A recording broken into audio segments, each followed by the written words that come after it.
प्रिय भक्तजन, जैसा कि आप सभी जानते हैं कि श्रावण मास में भगवान भोलेनाथ की आराधना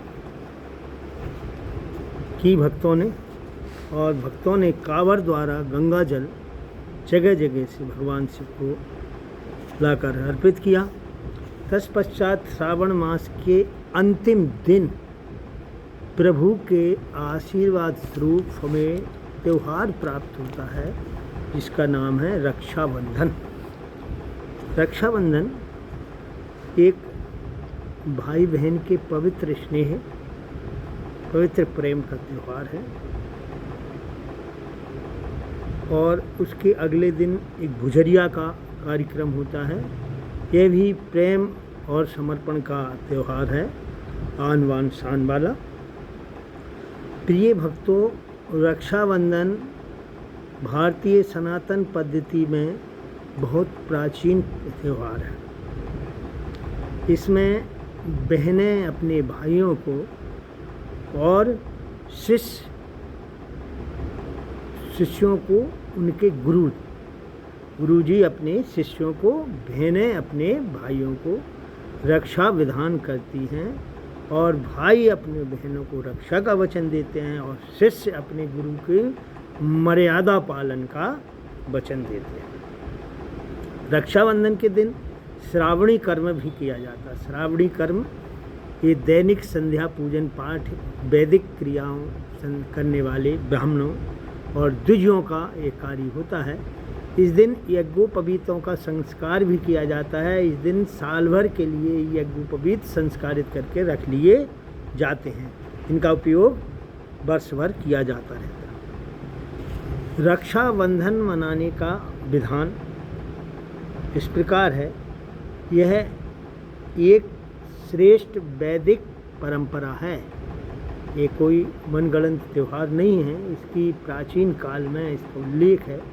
वैदिक काल से भगवान विष्णु जी के समय से, माता लक्ष्मी जी, महाराज बलि जी के समय से ये पौराणिक काल में इसका महत्व आता है हमारे धर्म ग्रंथों में। इसमें मुहूर्त का पूरा ध्यान रखना चाहिए।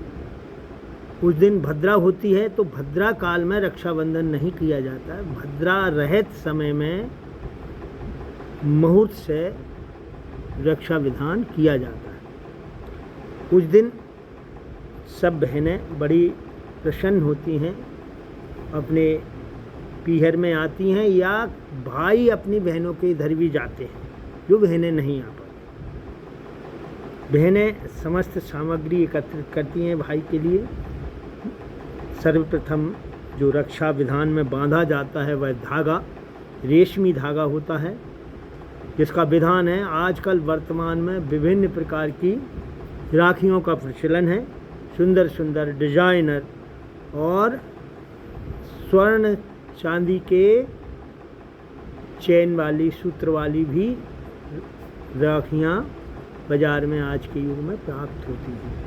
परंतु इससे इसका महत्व ये नहीं होता है कि जितनी श्रेष्ठ होगी राखी उतना अच्छा होगा। महत्व एक रेशमी धागे का है। वह साधारण भी हो सकता है। तो वो धागा हो सके तो एक नारियल, थाली में चंदन, चावल, हल्दी, कुमकुम, पुष्प, एक दीपक रखें, कुछ मिठाई रखें और एक चौकी रखें। चौकी पर एक आसन बिछाएं। सर्वप्रथम हम सभी को रक्षा विधान भगवान को करना चाहिए। अपने घर में जो भगवान विराजमान हैं, ठाकुर जी विराजमान हैं, जो भी हमारे आराध्य देव हैं, हमें उनका रक्षा विधान करना चाहिए और उनसे आशीर्वाद लेना चाहिए, क्योंकि वही हमारे परम रक्षक हैं। और समस्त सामग्री भगवान को समर्पित करने के पश्चात फिर चौकी पर अपने भाई को बिठाना चाहिए। भाई को पवित्रीकरण करके उसका तिलक करें। चंदन, चावल, हल्दी, रोली जो भी है उसको तिलक करें। तिलक करने के बाद में उसको भाई अपने हाथ में कुछ पुष्प और कुछ द्रव्य या उपहार धन ले, तब बहनें उसके हाथ में रक्षा सूत्र बांधे। इसका मंत्र है एन वद्धो वली राजा दान विंद्रो महावला तैन त्वं प्रपद्यामि रक्षामि आंचल आंचल। उसके रक्षा का ये विधान है और इस प्रकार से भाई के हाथ में रक्षा सूत्र बांधें, उसको मिठाई खिलाएं, उसकी आरती उतारें। जो एक लोटे में जल रखा है उसको दोनों तरफ पत्ते से या लोटे से थोड़ा थोड़ा डालें। डालने के बाद भाई बहन को जो कुछ द्रव्य है वो दक्षिणा उपहार प्रदान करें, उनके चरण स्पर्श करें, बहनें भाई को आशीर्वाद दें और भाई बहनों को अपने उनकी रक्षा का वचन दें। इस प्रकार रक्षा विधान करना चाहिए, इससे भाइयों की उम्र बढ़ती है।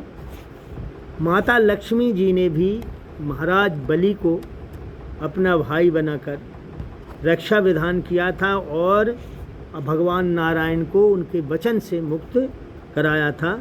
यह पवित्र पौराणिक कथा भी इस त्यौहार से जुड़ी हुई है।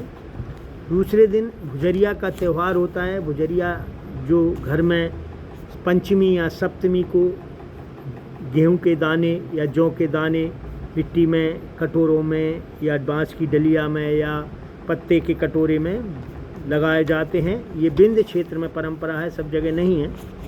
मालवा और विंध्य क्षेत्र में, सागर के आसपास ये मालवा क्षेत्र में परंपरा पाई जाती है, लगाए जाते हैं। फिर अगले दिन उनको नदी पर विसर्जित किया जाता है और उसमें जो पौधा बनता है, पौधा निकालकर भगवान को अर्पित करके एक दूसरे को भेंट किया जाता है और एक दूसरे से कुशलता की कामना की जाती है। यह भी प्रेम और स्नेह का एक प्रतीक है। इस प्रकार से ये त्यौहार हमारी भारतीय सनातन संस्कृति के परम अंग हैं। इनको बड़े हर्ष और उल्लास से विधि विधान से मनाना चाहिए। आज भी हम देखते हैं बहनें कितनी भी बुजुर्ग हो जाएं, रक्षाबंधन के दिन उनका उत्साह कम नहीं होता है। अपने भाई बहन पुराने दिनों में आ जाते हैं। तो वर्तमान भौतिकवाद में आज इस त्यौहार का रंग कुछ फीका सा होता जा रहा है, परंतु हमारा सभी का कर्तव्य है कि इसकी वास्तविक परंपरा को हम बनाए रखें जो भारतीय सनातन संस्कृति की जड़ें हैं। इसी आशा से धन्यवाद, नमस्कार। आगे फिर आपके लिए अगला वीडियो भगवान श्री कृष्ण के जन्म उत्सव के संबंध में जन्माष्टमी की पूजन सामग्री, पूजन विधान और त्यौहार के विषय में होगा। आप इस चैनल को सब्सक्राइब करें, बेल आइकन को दबा लें, जिससे कि आपको नित्य नए नए ऐसे ज्ञानवर्धक व्रत त्यौहार और की जानकारी बिना रुके मिलती रहे। और इसको आप अपने मित्रों को शेयर भी करें, अच्छा लगता है तो इसको लाइक भी करें और कमेंट्स में और आपको किस विषय पर जानकारी चाहिए ज़रूर बताएं।